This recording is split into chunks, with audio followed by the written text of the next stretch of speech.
the 7th of 75. I was driving in a pickup truck with my wife and my dog. And there come a ball of light in the pickup truck. And it really frightened me. It was about the size of a basketball. And I was looking for a place to pull over the pickup. And that light spoke and said, "Peace. You don't have to be afraid of me. Fear not." And that ball of light started speaking to me and said that they would perfect devotion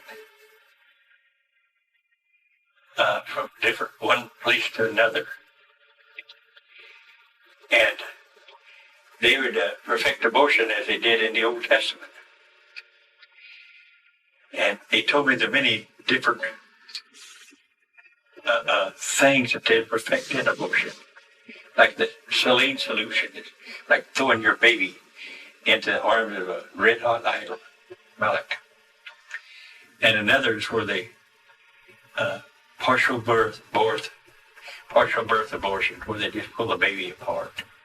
In the Old Testament, they did just that and ate them.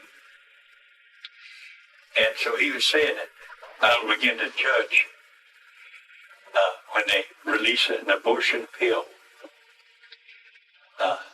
in the world. And my judgments will begin to fall. And then he began to speak to me and said, homosexuality is going to come out of the closet. It'll demonstrate in your streets and it'll demonstrate in your government. And there'll be a homosexual disease that comes forth that cannot be cured. And by the year 2000, it'll be killing $5 million people a year. And it'll increase and increase until that sin is repented of. And he said, tell the people, if you don't want part of this judgment, then don't be a part of this sin. And then he said in the last days, they would begin to mix two cheap chemicals together. They would make a huge drug that would literally destroy a person's conscience, but they wouldn't even be convicted anymore. That was the meth labs. And he said that it would be so pressured in the time that things change that the government of the United States would give free drugs to calm people down. That's the only thing that hadn't happened yet. But I believe we were right on the verge of it. So,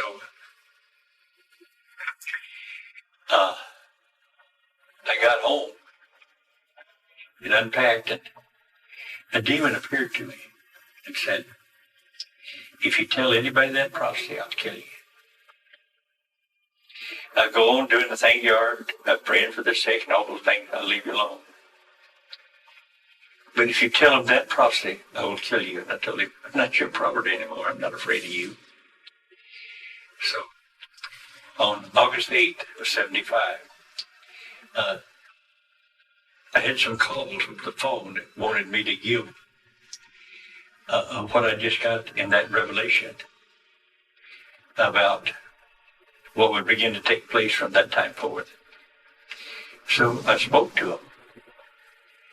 And then I went to work with my son. I was doing tree service. And I got out in about 30 minutes. Pain hit me in the lower body. It was terrible. I mean, my lower body began to get as hard as rock from my waist down. And I asked my son to get me home. So he drove me home, and they took me to the doctor. The doctor said, I've never really seen this before, but this is really critical. You better get him in the hospital right away. I said, no, I'm going to die. I'll die in my own bed. So he gave me some pain pills, went home. And I took one, and then didn't stop the pain. That pain was horrible. I took the second one, didn't stop the pain. I took a third one. When I took the third one, no sooner got it down and blood began to shoot out of my mouth like a geyser. And I could see that some of the pain pills had never dissolved. So I got a wet towel wrapped around my head and I think, man, this is serious. And the pain, and I would have screamed if it would have helped any, but I was really too weak to do that. And I was laying there and all of a sudden the pain was over. And I went to, from that bed, I went to a tunnel. And I looked out of the tunnel and there was beautiful light on down the road. And I looked to my side and there was a man dressed in white. And I've never seen his face. But he was there and he was walking beside me. And I'm thinking, I think I'm dead. And my second thought was, I come out of deep sin. I wonder if my robe's clean. And the man spoke to me and said, you can see now, Bob, look. And I looked and my robe didn't have any spots on it. And I'm thinking, I'm going home to the Lord without any spots on my robe. Now this is the greatest day I have lived. This stuff is over. And I started walking with this man in white. So we walked to where that beautiful white light was. There was white light and white light. And that which in the center had the shape of a man in it was the most beautiful of all white light. It is all white light. And he had his arms out. And he was greeting people. And I stepped out of that cave and all of a sudden, there was light that just surrounded me all around me. And I felt the best that I'd ever felt in my life. And I asked the man in white light, what is this? He said, it's the glory of God. And I said, oh, this is so wonderful. I feel so loved. I feel so connected. And he said, yeah, it's the love of God. I said, how can it be both? The glory and love. Well, it's John 17. And it's like I was wrapped up in the cocoon of the anointing. And I felt so, if you multiply all the good feelings I'd ever had on earth 1,000 times, it still wouldn't touch it. So I started walking on closer to that great white light. And in the center of that white light, the man, the only thing that went white was his eyes. And they were total blue. And they were like two wells. You couldn't see the bottom of them. But it was like two wells with light in them, but you could never see the bottom. But he put his hand out in front of me and said, no, I want you to go back. And he said, the enemy kills you before your time. I want you to go back. And I told him, I don't want to go back. I wasn't doing any good in the first place. He said, you're a liar. Because you quoted my word. My word always does good. I said, but it's real painful back here. I mean, I've suffered persecution. And it was terrible. And he said, well, you're sort of cowardly too. But you have a love for souls. And that's why I moved on you the way I did. I want you to go back. But if you don't want to, I want you to look at this line over here. And if you can look at them and still want to come home, I'll take you home. I looked at that line,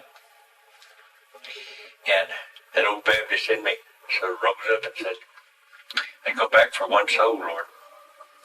He said, I don't want you going back for one soul. I want you going back for 1 billion youth. And I want you to go back and touch the leaders because I'm going to honor myself in one of the greatest awakenings of all time. There'll be over 6 billion people on the earth at the time I'm speaking of, which is now. And I'm going to bring youth in from every place without number. And they're going to need leaders to bring them in. And I said, I'll go back for that. I mean, look at that line. It was one of the most horrible things I've ever seen.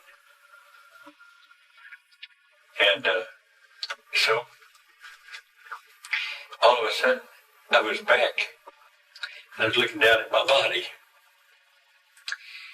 And that bloody towel was still around my face. And I looked and there was 2 huge angels.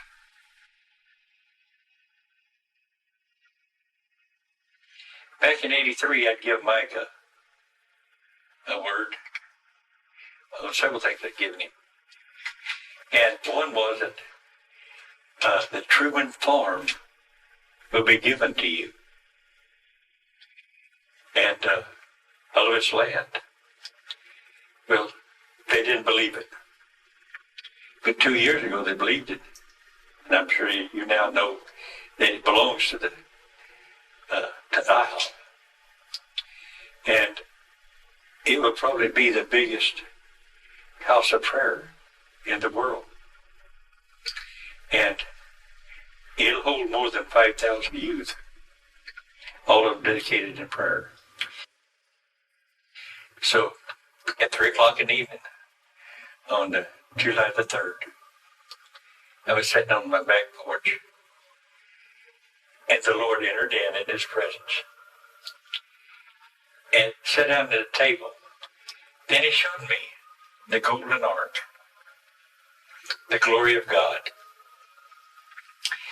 And I saw 35 people had a hold of the ark, was lifting it up. And I asked him, can I put my hand to it? And he said, no. No, these will be leaders. You are what you'll always be. You're not going to be anything else but what you are. But you bring the message that I've prepared these men to come in and to bring the glory of God in an apostolic order. And to bring it in through the Isaiah 35, the highway of holiness. From that time forth,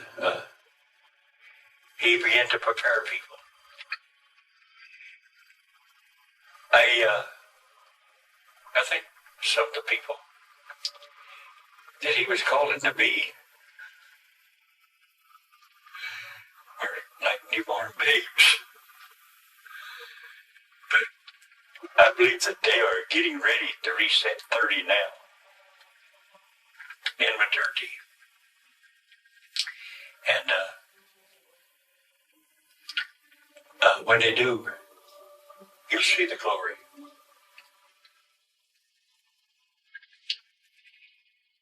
So, this began 27 years ago. I saw some things concerning China. The land of China, not Formosa, but China. And I saw that they would be a wave among young people there. And they would be able to see what was going on in the United States with the wristwatches, which began to show that one of the greatest waves would come out of Russia and China. And that China would be greatly impacted by Christians, and that their technology would greatly increase, which it has. And that the word would go out through all of China. And it would go out through like wristwatches or phones that had pictures on them. And nobody could understand what we were actually seeing at that time. But that I believe is impacting China a lot more than people realize. And I have saw one of the greatest awakenings of all time taking place there, especially in Russia. And youth coming to the knowledge of Jesus Christ.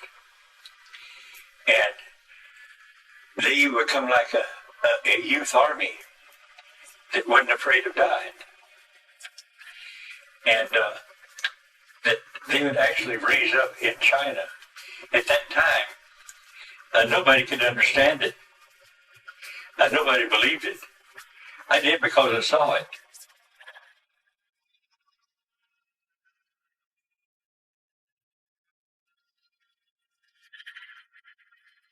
And I was told to keep the white horse in the middle of the stream, because they would come mad dogs to both sides of the bank of people that were religious, legalistic, and they would want to bite the white horse, for they were literally mad, and they wanted to control the white horse.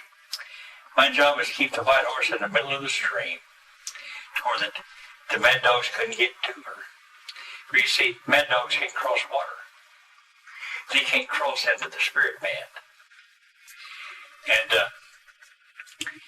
so a mad dog will lay down on the banks of the stream and die of thirst, because his thirst swollen too. And religious people will lay down right by it and die without ever getting into the water. So my job was to keep the white horse imbalanced and keep the flow continually coming to the white horse.